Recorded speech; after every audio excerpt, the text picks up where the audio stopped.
sunny, rare, yellow amber sources in the world. This is the Butterscotch Amber Turquoise 20-inch necklace. We're here with Mind Finds with Jay King, renowned gemstone expert, rock hound. I like to call him the Indiana Jones of gemstones.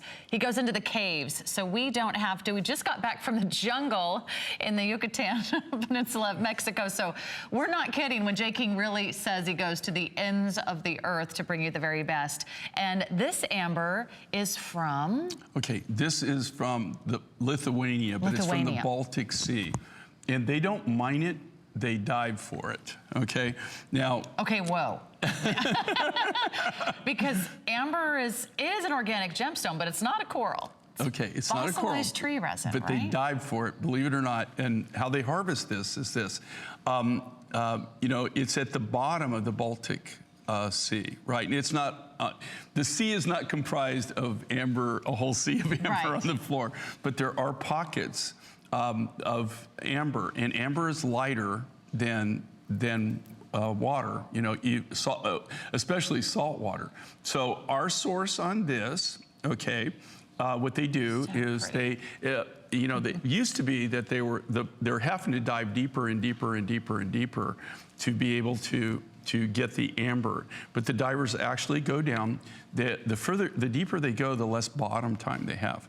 You know, because they're not, they're not diving with. Use more air down there. Yeah, but they're not diving with nitrox and the technical dive gear. They're diving with old, not antiquated, but they're diving with older equipment.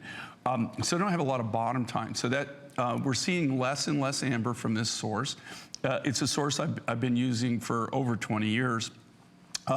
Less than 5% of what they get is this butterscotch color. Now, the cool thing is I've got another deposit that we're working in a swamp in the Ukraine. But interesting enough, there is zero butterscotch amber. I don't know what's worse, diving to the bottom of the Baltic Sea or diving in a swamp. Well, they don't dive in the swamp, but that's what the rough material looks like. That's when it comes out. Yeah, I'll hold it up to my necklace. You can see. What really, though, it makes this whole project worthwhile and everything, too, is, okay, you've got the beautiful butterscotch amber. So you have something here that is so unique and so rare and so valuable. This is what, like I said, less than 5% of the total amber that we get in any given year is this color. And not that I want to sound like I'm one-sided or anything, but this is my favorite amber, okay? It's my favorite color. You're allowed to have an opinion. No, but it is my opinion, okay? I have to tell you, all the stuff that I custom make for my wife, or that I... that she has are pieces, that are collector's pieces of butterscotch amber. She has some beautiful contemporary butterscotch amber jewelry that I've created for her over the years. Yeah. And then here's what's special about this. See the turquoise in this? Yeah. Okay, this is old Hubei turquoise. So it's what I call antique. And here's some examples of Hubei turquoise. This is what now this is some of the older stuff. This is things that I hand selected. Most of this, well, not most of it, all of the turquoise in this particular design was probably mined between the late 70s and early 80s. And it was all part, the only reason that you can't even get that rough material, this turquoise, this particular turquoise, you can't even buy it anymore. We got this. And those are real turquoise nuggets, by the way. Those are the whole stone. Old. Not reconstituted. Yeah, no, this is what I call antique turquoise. I had a bucket of these old nuggets left over from a buy that we did. And how we acquired this material is I had a friend that went around to the Hubei mining region, and he did a 2-year project. And all of this was acquired from the widows of miners, retired miners, families where the miners had passed away, and they just had, they had turquoise still, stone cutters that that are retired and no longer working, but they had turquoise. But you can't. This isn't something that you can. That's a fresh mine. Okay, where they're actually mining it now. This was all mined in the 70s and mined in the 80s, and then I just thought that was such a cool thing to combine it with a very special butterscotch amber, which again is the fabulous combination. Most limited. I just love butterscotch amber. I love the feel of it. And this is just an incredible deal, an incredible price.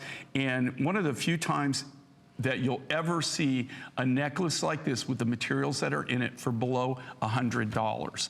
Right, I was just going to say, that's really a value. screaming deal. And it's brand new. Brand spanking brand new. You are the first to see it here at HSN. Right. And I think what I was going to say earlier is that what I think is so beautiful and attractive about this necklace, I realized, what is it about this that makes it so special? Of course, it's the rare amber, but it's also a yellow gemstone. We don't have very many yellow gemstones, natural Jay, yellow. That are natural. Yeah, we have citrine, natural, which is often treated and enhanced for color, but citrine has, of course, that clear quality. This is different. There's not very many yellow stones. Well, and this is an organic gemstone. So you're looking at the history of this. You're looking at something, think about this, it's 30 to 50 million years old.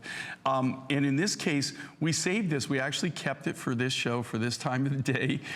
This isn't something where I have thousands of them, guys, okay? Yeah, this is going quickly. Yeah, you've got hundreds, okay? This is something you just really can't make a lot of. You just are so limited on the amount of material that you have available to you that is actually available for something like this, and that where you can do a design. So you can't really do where you've got literally thousands and thousands of them. You just don't have the rough material to work with. And then especially with these Hubei nuggets, these are very limited. Now, could I have used other different mines and other different nuggets?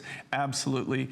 And but I just wanted to do something. I wanted to do basically an antique amber with what I call antique turquoise, right? I mean, something that is no longer available, mined in the 70s, early 80s, that's just no longer available. I just thought that would even make it more unique, something that really makes it stand out. Just about a minute left, everybody. It is very popular this morning. It's 20 inches in length, plus you get that extender. You always have an extender with Jay's King's necklaces, and that's what I think is so fabulous. So no matter what your neckline, no matter if it's a scoop neck, a V-neck, a blazer, a sweater, a turtleneck, you always have a great length for every day, also throughout the year.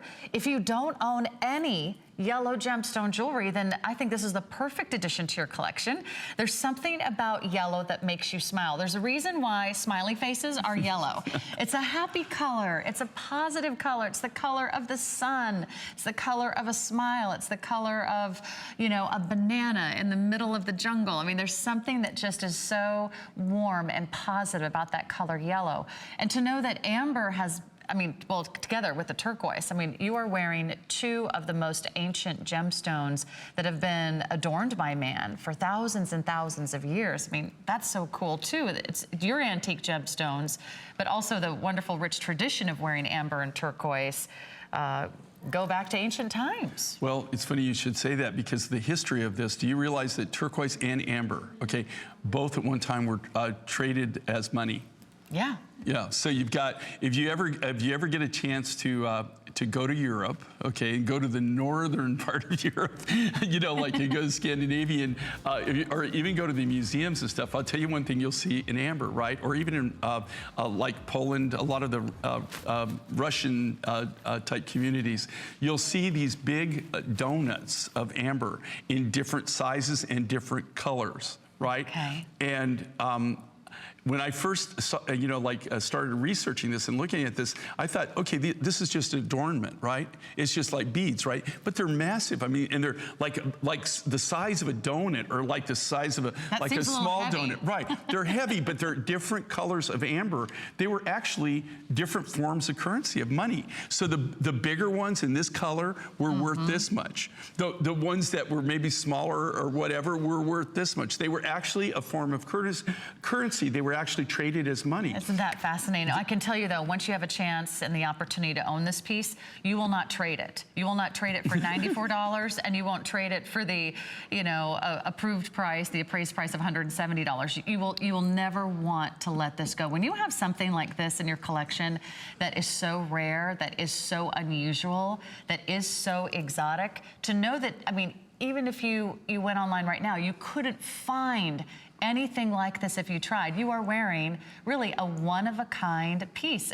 It's museum quality. It really is something that you will cherish and own for many, many years to come. And that color is just gonna light up your life. It's gonna be that little ray, that little halo, that glow, that happy, positive feeling. And by the way, amber is full of some great properties. It's said to balance emotions and clear the mind. There's something about amber. Remember, you're capturing a moment in time. Every single amber stone is a moment in time. It's like a little time capsule. It could be, again, millions and millions of years old, but it's gonna be yours today. And add that to your order before it's gone. We'll tell you when that sells out. It is brand new. You're seeing it here first on a Monday morning with Mind Finds with Jay King.